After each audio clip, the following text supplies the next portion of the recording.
Good morning. I received a gift the other day, and I think it's pretty awesome. It's going to be one of the first things I talk about on my new channel here, and it's fig cuttings. So a gentleman I know actually has a bunch of fig trees and a bunch of different types. He had some extra hardy Chicago cuttings from last year. Now he cut these, this is the end of February right now, he cut these right around Thanksgiving time after the tree had lost its leaves and it went into dormancy. He had put them in his fridge, and I guess that's a normal thing. They put them in their fridge for a couple months, then now in the springtime he starts to, start them. So these came out of the fridge a couple days ago and were handed over to me. It's about 12. I tell you what, that's the best thing about farming and letting people know that you're a farmer. There's bad people out there, but there's a lot of good people who will help and share. And these were free of cost. I'll trade them something later on in the future. Hopefully I have some extra honey or something, and I'll pass that on and pass the favor on.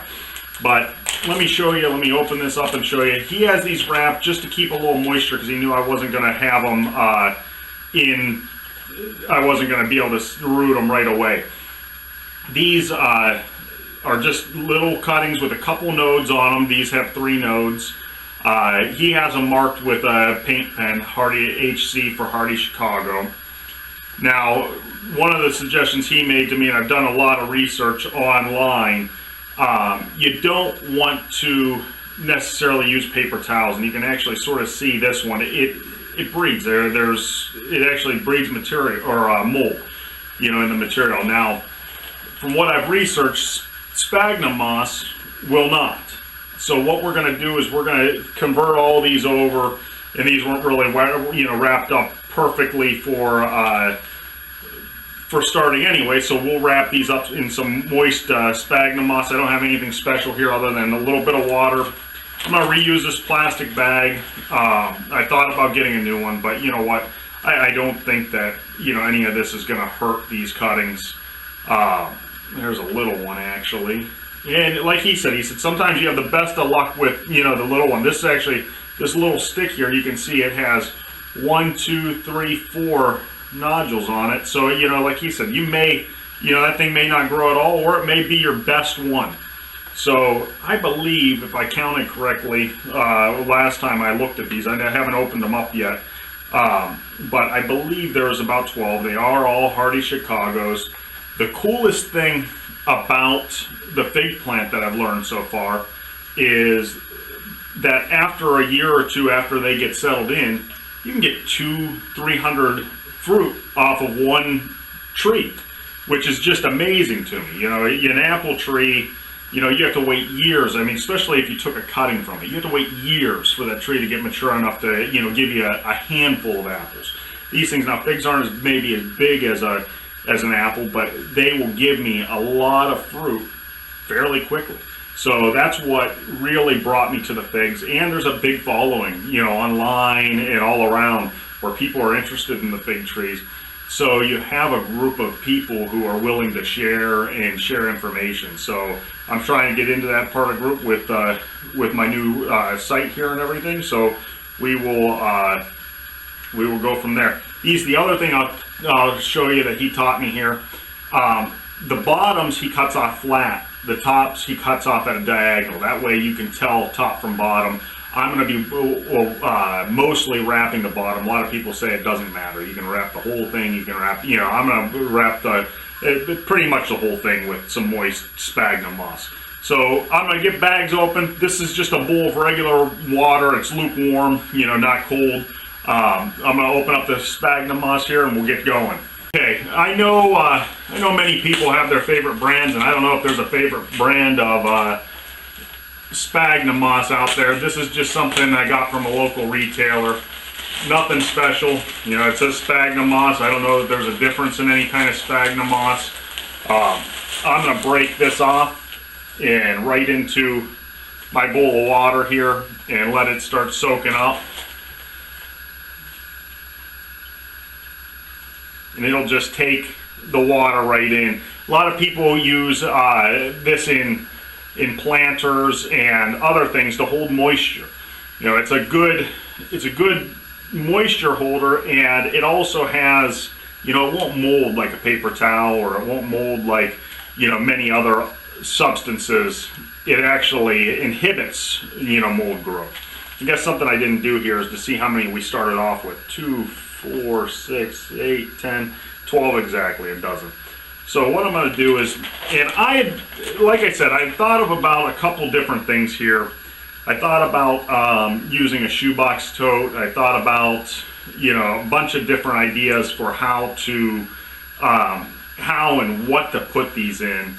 But, you know, I kept on, I have some shoebox totes, none really available right now. And I could have went down and bought one for $1, but I said, you know what, why not reuse this bag that's already here? And see, it's my first try, so this is what we're going to go with. Now, my understanding is I'm gonna wring this out pretty good, because you don't want to, you know, you don't want these drowning. So basically, you know, until it's just damp, and then this is my bottom side. I'm gonna just wrap up around like so, and what that's going to do is that's going to hold moisture there, and, you know, make it think that there's basically, it's planted in the moist ground. You know, now I'm going to get all 12 of these wrapped up like that, and then what I'm going to do is I'm going to put these on top of my refrigerator, actually. And you know, if you ever talk to anyone who starts seeds, which we'll be doing a series on starting seeds here shortly as well, you know, anyone who starts seeds starts them on top of their refrigerator, or has some kind of a warm box for them to go in. And the reason being, you know, seeds generally like it a little bit warmer than 70 degrees to germinate, and these are probably the same way. You know, we're simulating springtime. These are actually a Mediterranean plant, you know, so it's a little bit warmer than where I am in Pennsylvania. And right now where I am in Pennsylvania, it's, you know, 6 degrees outside. So we want to put them in a nice warm spot. Out here in the sunroom, you know, although there's nice sun, the problem is, you know, probably, even though I keep the heat right around 70 in the house, it's probably closer to, you know, 60 degrees out here, even with the supplemental heat going. So you want to just be real careful that you don't put them anywhere where it's chilly, and go from there. So we'll catch you up here at the end and let you know what we think. Okay, so I am all done. You see, I used probably about a half a bag of sphagnum peat moss in here. Have them just all jammed up with peat moss in here, wrapped them all individually, and ended up with a big clump. I guess that's the reason why it interested me to do them in paper towel. I was going to originally do half my batch in paper towel and half my batch in that. People say that paper towel works fine. I was just a little nervous. These paper towels have mold growing on them, and you know, it makes sense that this is naturally, you know, mold and mildew resistant. So I wanted to go this way. I do think I will be moving these to, after the first week or so, I'll be moving these to a shoebox container, just because, you know, the ease of inspection. These, it's not going to be easy to inspect these and see, you know, hey, do I have roots growing? Do I not have roots growing? The other thing I'm going to do before I put them up on the refrigerator is I'm going to put another bag around them. Not a Ziploc bag, actually like a larger shopping bag to sort of darken it out. Now, once again, some people say that's necessary, some say it's not necessary.